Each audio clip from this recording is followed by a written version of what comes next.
We're back with official Oscar predictions. We are 1 day away from the official Oscar ceremony. These are locked in. We get 2 picks per category. We got a number 1 pick and a number 2 pick. We are starting with the least important categories. So, short subject, my number 1 is Hunger Award. My number 2 is A Love Song for We Latasha. did the same. Everyone we all did the same ones. This is the categories we like to call, yeah, that sounds like it's going to win. I Googled what they were all about and then picked based off of plot. Yeah. Yep, that's pretty much it.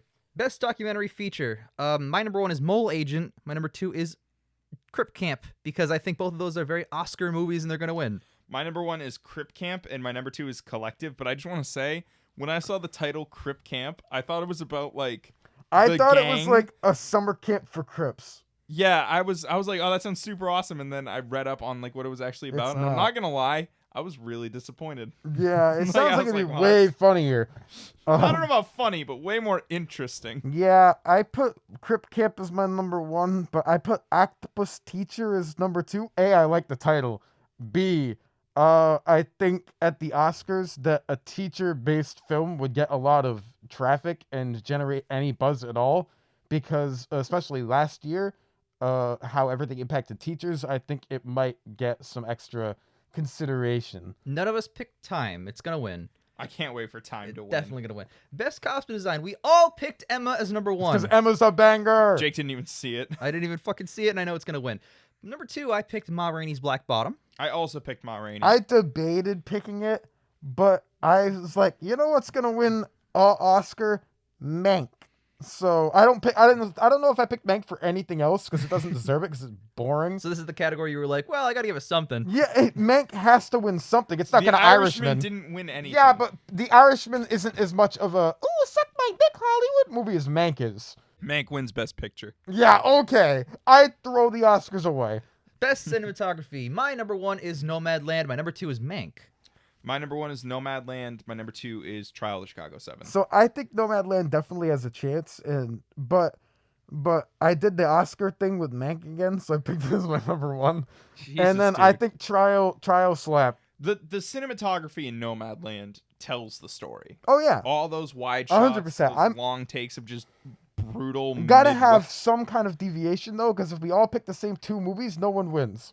That's true. That is true. That's why we all picked the fucking same documentary sort subject. Hey, That's if a- I don't get the points on that, no one does. Listen, if you win that category, congratulations. But at the same time, I don't care. Here, let me save us the effort. Best makeup and hairstyling. We all picked Emma number 1. We all picked Ma Rainey's Black Bottom as number 2. So I picked Ma Rainey instead of Mank here because I didn't know Viola Davis was Viola Davis until 30 minutes into the movie.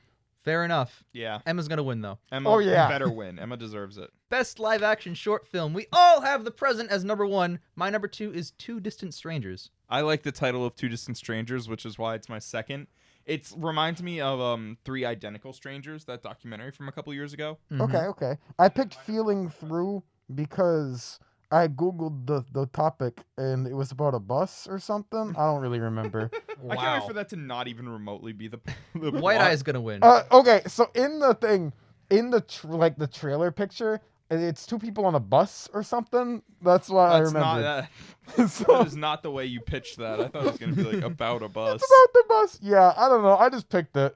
Fair Alright. enough. It's only my 3rd day out here. I don't know what I'm doing. Best film editing. We have Trial Chicago 7 is my number 1. And number 2 is The Father because that editing slapped. I think Trial's also gonna win. It's my number 1. I have Nomadland as my number 2 because the editing in that movie is real good. I have the inverse of Jake, so The Father's my number 1, Trial is my number 2, because the editing in Father throughout Yeah. is just So holy good. fucking shit. Yeah, Pulls you right into the film. it does. Trial's got some good editing too. I think, well, I don't agree that Nomadland should be on this list. I still think that, like, the Academy was probably going to consider it heavily. That's why I did that. Yeah. Yeah. So, Honestly, I don't think Sound of Metal should be on this list either. yeah, some of these are just edited movies. Like, they're not, Yeah. like, Well, Trial Trial or is- Father. Trial and a banger, Father. Yeah. Yeah, Trial and Father deserve really this, Sound I of agree. Metal, maybe not. yeah, exactly. Best production design. Tenet, number 1, all of us. Yeah, it has the most production design, therefore. That's true. That's a fact. The Father is my number 2. My number 2 is Mank, My number 2 is Mank. because the production design in that film is really good. It is. The thing It's- I will give that movie a lot of credit. A, it doesn't need to be in black and white, but that's besides the point. The technical stuff in that movie is really good. The acting is really good. Obviously, it's fucking Gary Oldbank. How am I going to say no? But, like, everything about that movie is just really solid. And then it's the movie, and you're like, they focus on all the wrong stuff about Mank. Yeah. So I think production-wise, makeup-wise, everything-wise, it definitely has a lot of good consideration. And I think it's going to win a lot of technical stuff because of it. Speaking of the good consideration, best sound, Sound of Metal, number 1, all of us. Yeah. Like, that movie's made by its sound design. It says sound in the title. It should win best sound. That, and I think of these 5, I haven't seen News of the World, but of these 5, Sound of Metal. Yeah, I definitely also deserves So, never- Jake, what's your number 2, having not seen News of the it. World? Oh, News of the World, baby! Dumbass. I never got around to seeing News of the World. Me I either. liked Greyhound, though, so I put it as my number 2. But Sound of Metal, that movie's made by its sound design. Yep. Like, it pulls you 100%, into the yep. world. I think Soul is number 2 because without the sound and sound editing in that movie, it's not as good. Absolutely.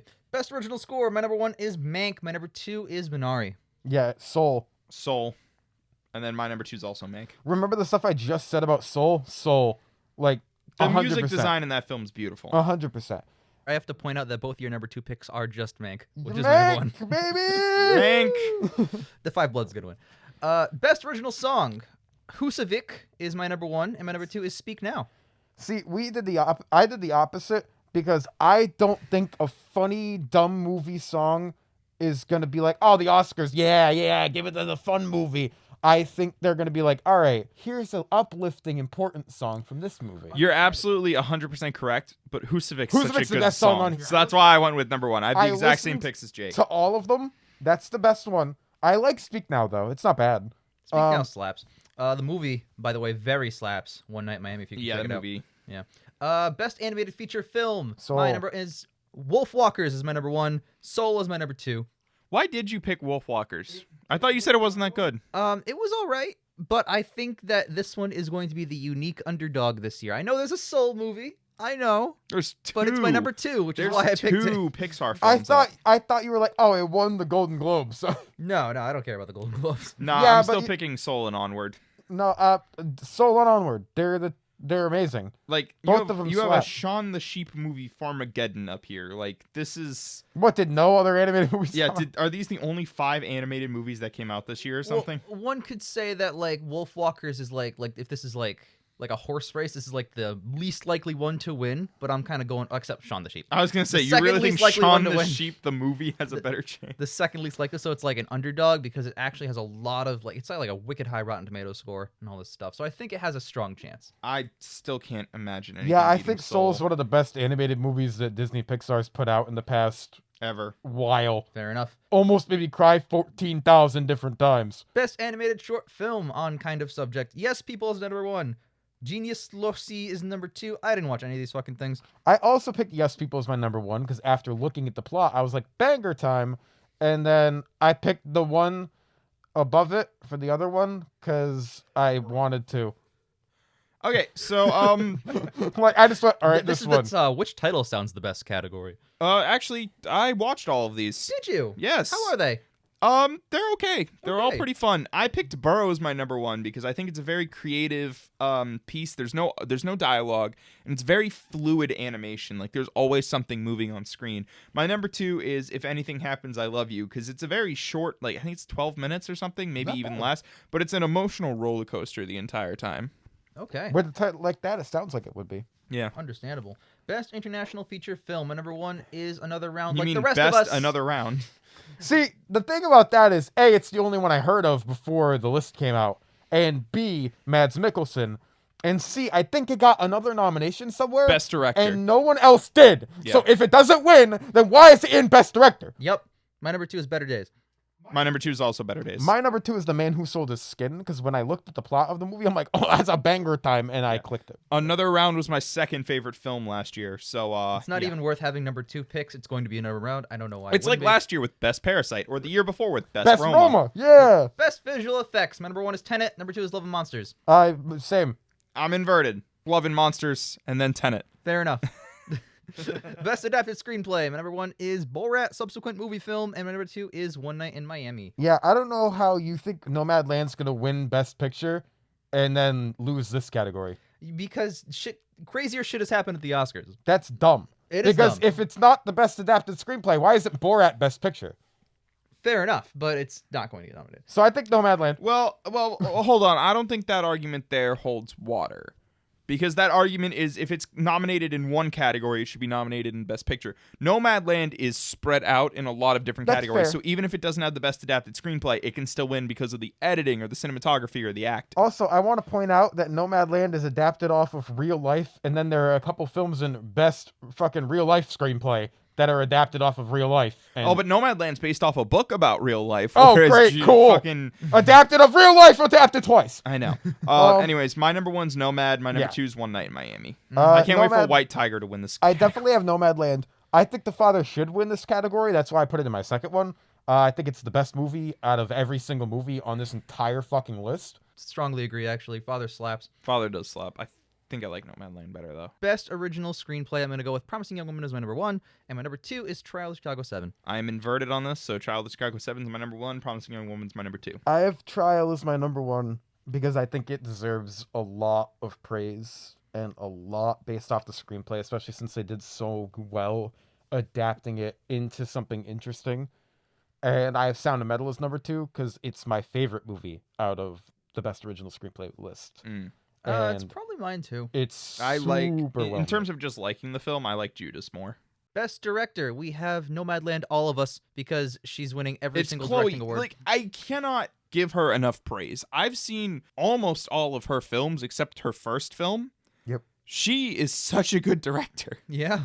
Like, holy shit. Like, what do you call it? Like an influence? Like, I definitely... Influential. Yeah, an influential director. Like, I love the way Chloe Zhao directs her films. She's so good. She's the only reason I'm excited for Eternals. The only reason that I picked her over something like Another Round or Mank, because I actually think Thomas Vinterberg is getting a lot of buzz about this category, and it really hurt not to pick him for this, is that she made a story that I do not fucking care about and a style of movie that I do not like interesting.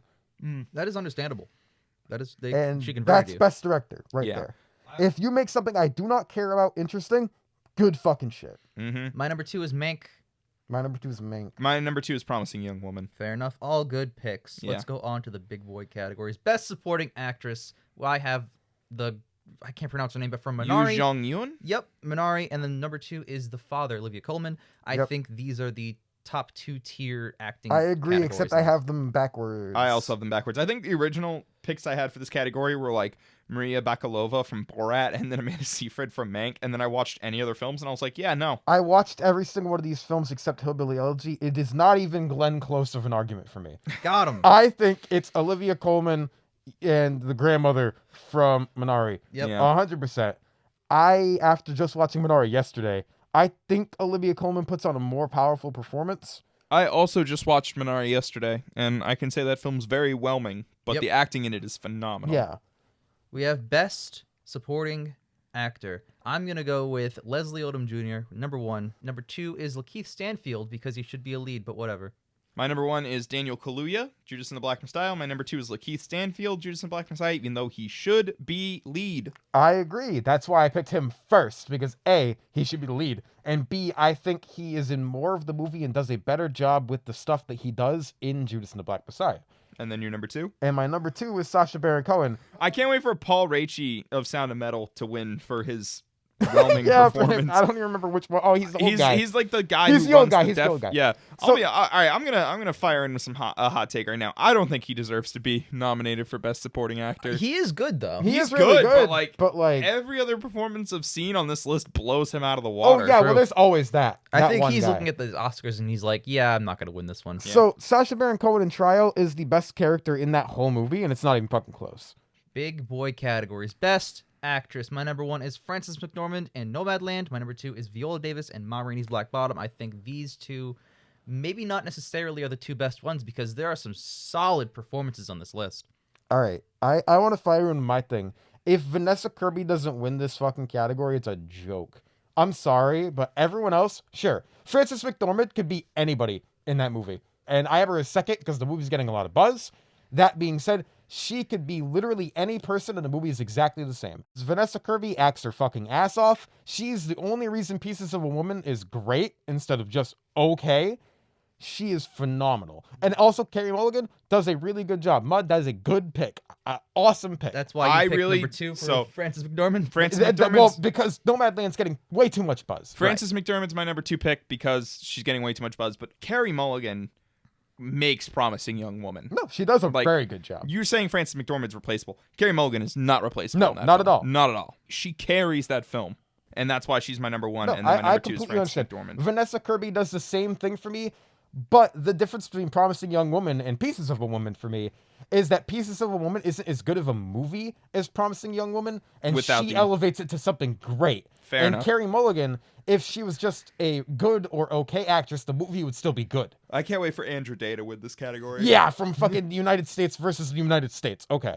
And Viola Davis is also a really good pick. I really, really think This is a that powerhouse category. this is a 3-horse race between, it should be Vanessa Kirby, Carey Mulligan, and Viola Davis. Mm. And the fact that Frances McDormand's getting so much buzz, I understand did she win for 3 Billboards when that movie Yes. came out? Mhm. She was really good in that movie. Yep. She's not replaceable in that movie. Every other actor in Nomadland does just as Actor. good. Yeah, that's what I'm going for. Is they do just as good of a job, and they're not even actors. She's replaceable Yep. in that movie. Best actor.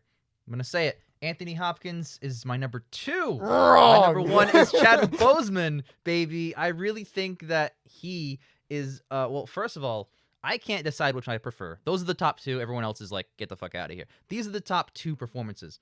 And I can't decide which I prefer. I'm leaning by like 51-49% Chadwick Boseman in Ma Rainey's Black Bottom. It's so tough. Mud, I'll let you talk. I want to go last on this one. All right, so every single one of these guys delivers an amazing performance. I agree. Gary Oldman, Stephen Yeun, Riz Ahmed, Chadwick Boseman, Anthony Hopkins. And in my heart of hearts, I wanted to go to Chadwick because he fucking kills it in Ma Rainey's Black Bottom. I genuinely think it might be the best performance of his career. But Anthony Hopkins also delivers a powerhouse performance, and it's captivating. It's that movie. The Father is basically an hour and a half of him monologuing, and you are captivated the entire time. And he runs the gambit of emotions in that film: angry, depressed, elated, confused, Charming. And you buy them Yep. all. It's just a non-stop film. Anthony Hopkins is going to take it, but my number 2 is Chadwick. All right. I really, really wanted to talk about this because this is one of the categories that I haven't gone back and forth on at all. Anthony Hopkins is the number 1, one of the best actors of all time, putting on his best performance of all time. Top tier performance, the whole movie. He's the main character. He is the whole movie. Yeah. Imagine being as good as an actor for as long as he has and only having an Oscar and then putting on your best performance in your like 70s, 80s. I do want to clap back, though. Why is your number 2 Sound of Metal, Riz Ahmed? Oh, Chadwick Boseman's the 4th best actor on this list for performances. No, I Yep. think in Black Bottom he did phenomenal. Nope. He No did You're so shot. fucking wrong, dude. Yeah. Anthony Hopkins, Riz Ahmed does such a good job capturing all of the emotions in that movie. I'm sorry. He is phenomenal. I in agree that with movie. you, though. And he's been getting so much fucking buzz for his performance in that movie. People think he should win. Wrong. Anthony Hopkins should win. Stephen Yeun, 3rd best. He did such a good job in Minari. All of these guys, I'm not going to discredit any of them. They all did phenomenal. But in my personal opinion, Anthony Hopkins is amazing. He did the best job. Riz Ahmed captured every single emotion, and it just heart-wrenching. I The think- whole movie. In a year where you don't have 2 powerhouses like those 2, I think Riz Ahmed might have a strong chance. Yes. You know? I think Stephen Yeun did phenomenal. The acting in Minari is one of the reasons it's so good. Yep. And Gary Oldman he's fucking Gary Oldman. Am I really going to talk shit? No. He's great. He's It's awesome. just, I think Chadwick Boseman's performance in Black Bottom feels a little over dramatic because of the way the script is written a little bit, because it's from the play. Yep. So I feel like it's not as See, impactful to me. I think that's one of the as the other reasons ones. that it's like stronger on this list. I think that over dramaticness because of the play nature is helping it in terms of And performance. that's understandable. I just think if Anthony Hopkins wasn't on this list, it would be Riz Ahmed and Stephen Yeun. Yeah, I see that. Although Gary Oldman is like consistent, so maybe. Oh yeah, not. he didn't he win like 2 years ago? Yeah, he literally just won. So But- maybe he comes again. But we're getting into the big category. We only have one pick allowed for Best Picture. It's very special. I'm still on Nomadland. Yep, and that's completely understandable. Despite this movie not being my favorite movie on here, in fact, I think it's like number 3 or 4. Trial of Chicago 7. Amazingly edited, amazingly acted. The sound design is good. Everything about this movie is consistently amazing and great. Trial and Judas and the Black Messiah are my 2 favorite films off this list. And since Ian has taken Trial, I'm going with Judas and the Black Messiah. Completely understandable. I really do think it has a strong chance of winning. That movie is amazing. My heart right now doesn't want any of our picks to win. And it should go to The Father for being the absolute best movie on this list. I agree completely, and I think Nomadland has all the clout. I've said it from day one, as soon as the Oscars were announced. It's the most Oscar bait movie on this list. Yep, I think this one has like everything going for it. I'm contending strong for this movie. Like- I can't wait for Sound of Metal to win. Yeah. Dude, I'd be happy. I would That's be my happy. second favorite movie on this list. Sound of Metal slaps. Also, same. I think I have the same list as you. Father 1, Sound of Metal 2. Yep. No. And then I think Trial, Judas are right there. It's like Judas, Trial, Promising Young Woman, Sound of Metal. Oh, Sound of Metal is not Father. better than The Father, you whore. Get out of here. So I want to ask you guys, what is the least likely Best Picture to win? Because that's what won with Minari. Green Book. Minari? No. Minari. I think Minari is going to be in contention because of how strong the acting is and because it is a very Oscar-y film. I think to the Academy, Promising Young Woman has the least amount of clout. Well, yeah, duh, because they're the bad guys in that Damn. film. Yeah. As much as I love Promising Young Woman, I think you're right. I think Promising and Minari are like the Those bottom are the two. bottom 2. If you're talking what's my least favorite, Mank, but Mank is an Oscar bait movie, so Yeah, that has too much clout. You can't, discredit that. yeah, I'm not gonna be like, oh, fucking Mank, get that shit off here. But like, Yep. So yeah, I can't wait to see what transpires. And if you're listening to this, it's probably tomorrow already. So Yeah, see this you is tonight. probably going up Sunday. We should just say like, I can't believe Trial is gonna win. I can't believe Sound of Metal is gonna just cut out all the ones that aren't the one that wins. Dude, I can't believe the Father won. Yeah. Dude, I'm so happy Judas and the Black Messiah won. Dude, did you see Mank win? That was crazy. no, it wasn't. I'm so pissed Minari won. It was the least Yeah. deserving. I'm glad Nomadland won, baby. Promising Young Woman's a good movie, but isn't it as good as The Father though? That's why it won. Sound of Metal, really surprising win. And then Trial coming in with the win at the end was crazy.